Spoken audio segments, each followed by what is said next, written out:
5 বছর পর অর্জুনের সন্তানকে কোলে নিয়ে সূর্যের সামনে এসে দাঁড়ালো দীপা। দীপার কোলে অর্জুনের সন্তান দেখে অবাক হয়ে যায় সূর্য।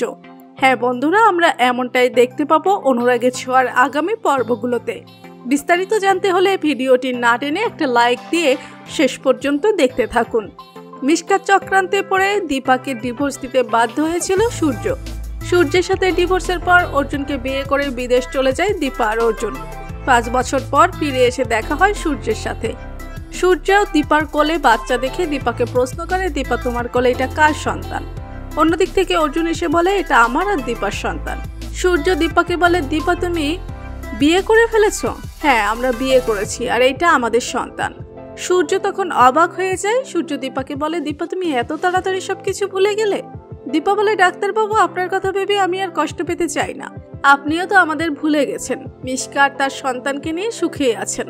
সোনারূপাকে দেখে সূর্য বলে, মা আমার কাছে আয়, কতদিন দেখিনি তোদের। দীপা সোনারূপাকে বলে, না তোরা একদম যাবি না ওনার সাথে, এখন আর আমাদের কোনো সম্পর্ক নেই। সোনারূপা বলে, তুমি আর আমাদের বাবা নও, আমাদের বাবা অর্জুন, আমরা সবাই সুখে আছি, তোমাকে আমাদের প্রয়োজন নেই। মেয়েদের মুখে এটা শোনার পর সূর্য অসহায় হয়ে সেখান থেকে চলে যায়। অর্জুন তখন দীপাকে বলে, দীপা তুই কেন মিথ্যে কথা বললি যে আমাদের বিয়ে হয়েছে? আর এই সন্তান তো আমাদের নয়, এটা তো আমাদের ড্রাইভারের সন্তান। তার স্ত্রী মারা যাওয়ার পর থেকে আমি একে মানুষ করছি। তুই কেন সূর্যকে সত্যিটা বললি না?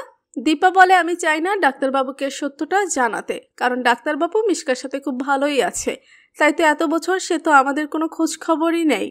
ডাক্তারবাবু আমাদের ছাড়া ভালো আছে, আমাদের তার কোনো দরকার নেই। অর্জুন বলে, দীপা তুই কি সারা জীবন এইভাবে কাটিয়ে দিবি? আমি তো হতে দিব না। আমি আবার তোর আর সূর্যের সম্পর্ক ঠিক করে দিব। আমি চাই তুই সারা জীবন সুখে থাক। তো বন্ধুরা, আপনারা কি চান সূর্য দীপা আবার এক হোক? কমেন্ট করে জানিয়ে দিন আমাদেরকে। আর আপনি যদি আমাদের চ্যানেলে নতুন হয়ে থাকেন, চ্যানেলটি সাবস্ক্রাইব করে বেল আইকনটি বাজিয়ে দিন, যেন অনুরাগের ছোঁয়ার যে কোনো নতুন আপডেট সবার আগে পৌঁছে যায় আপনার কাছে। ধন্যবাদ সবাইকে।